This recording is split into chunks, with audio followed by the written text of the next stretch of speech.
Hey, Christ Community Church, greetings on this St. Patrick's Day, named after a 5th century missionary who bravely took the good news about Jesus to Ireland in very perilous times. And since Christ Community is now operating in perilous times, I promise to post a video update at least once a week to let you know how our church is rolling during the coronavirus crisis. So keep checking this site for our latest update. Some weeks we may post more than once if we got a lot to communicate. Let me start by talking about our weekend worship services. As you know, all on-site services at our 4 campuses are closed, but we're still meeting as a church online every weekend. There are a few things that we're keeping the same about these services and a few things we're tweaking to better serve you. So here's what's staying the same. Our service times are Saturday at 5 p.m. and Sunday at 9 and 11 a.m. We discussed the notion of abandoning these set times and just leaving the recorded service posted continuously so that people could watch it whenever convenient. But we decided to stick with the set times so that you'd have a sense that hundreds of other Christ Community Church attenders are worshiping with you. Pastor Clayton called this simultaneity. And he insists that he didn't make up that word. Well, even if he did, I like it. We're all continuing to worship God together simultaneously, even if it's online. This will also discipline each of us to consistently set aside this special time to focus on God. Another thing that's staying the same is the delivery of the sermon. We debated whether Clayton and I should forgo our typical preaching style and instead just speak calmly into a single camera lens. If you're watching the service by yourself at home, this approach might feel more personal. But we concluded that it might also feel more boring if we come across like Mr. Rogers. So we're going to continue wandering the platform as we preach, and I'll sit on my stool from time to time, and we'll look like we're speaking to a full auditorium even though it'll be empty. Hopefully this will keep our preaching as lively as ever, and it'll make our services, feel more normal. Still another thing we're keeping the same will be our current series in Colossians chapters 1 and 2.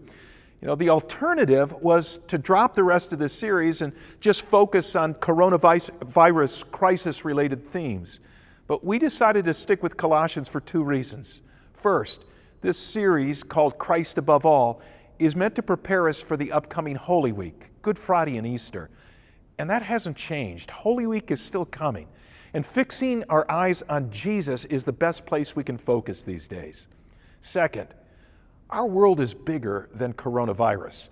While some of the illustrations and applications in this Colossians series will definitely help us face our current challenges, we need to allow God's Word to address other areas of our lives as well. One footnote to this point.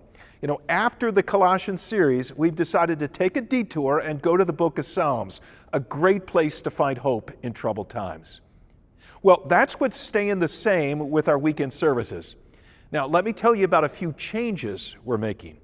First, there will be more reflective moments and times of pastoral prayer that will address the struggles we're going through. Second, because our church is made up of 4 campuses, not just the St. Charles campus, you will see more on-stage participation from the campus pastors and worship leaders of our campuses in Streamwood and Aurora and DeKalb, as well as St. Charles. Next, we're adding a 4th service time on Saturday night at 8 p.m. Why then?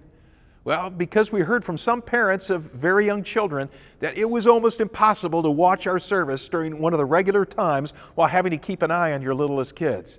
Now, some of you parents, you had no trouble with this. You put your tots in a playpen, or you sat your first grader down with a coloring book while you watched the service. And if that works for you, keep it up. But if it helps you to watch the service after your kids are in bed, then the Saturday 8 p.m. service is designed with you in mind. However, whenever you watch the service, moms and dads of young children, don't forget that when it's over, your kids are counting on you to do Kids World with them. So we've provided you with all the materials you need to teach a Bible lesson and give you some video coaching besides on the Kids World page of our website. So just go to ccclife.org and then click on Kids World. Okay, enough about our weekend services. I look forward to joining you every week online, and for your sake, please don't miss. But now let me say a word about community groups. Last week I explained that all ministries and events at Christ Community Church are canceled until further notice, with the one exception of adult community groups. Well, we still feel that community groups are really, really important because we as Christ followers depend on fellowship with other believers. These are not unnecessary connections. They're vital to our spiritual and emotional health. So yes, we want to practice social distancing at this time, but not social isolating. The writer of the New Testament epistle of Hebrews says that we should never give up the habit of meeting together. And he wrote that at a time when plagues were common in the ancient world.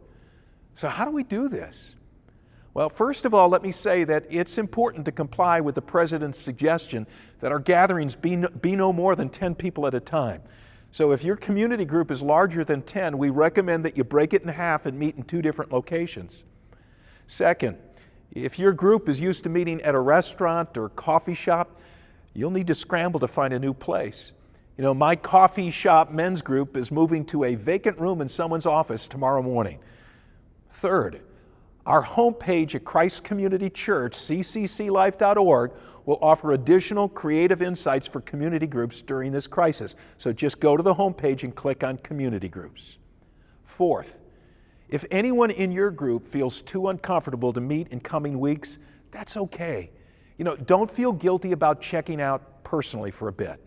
And if groups as a whole want to take a break for the next 2 weeks, a period that the President said is when the potential spread of the virus may be heightened, go ahead and do it, but please regroup ASAP. I mean, we need each other. Social media connections are not enough. Okay, moving on from community groups. I have 2 or 3 more really cool ideas to share with you, but I'm going to stop today's update right here, or its length will discourage you from listening. So please come back to this site on Thursday for my 2 or 3 really cool ideas. And please let your Christ Community Church friends know that this site is the one official spot to go every week for news about our church. You know, our staff spent an hour praying for you guys this morning. In groups of 10 or less, of course. But you are in our prayers. See you on Thursday. Love you all.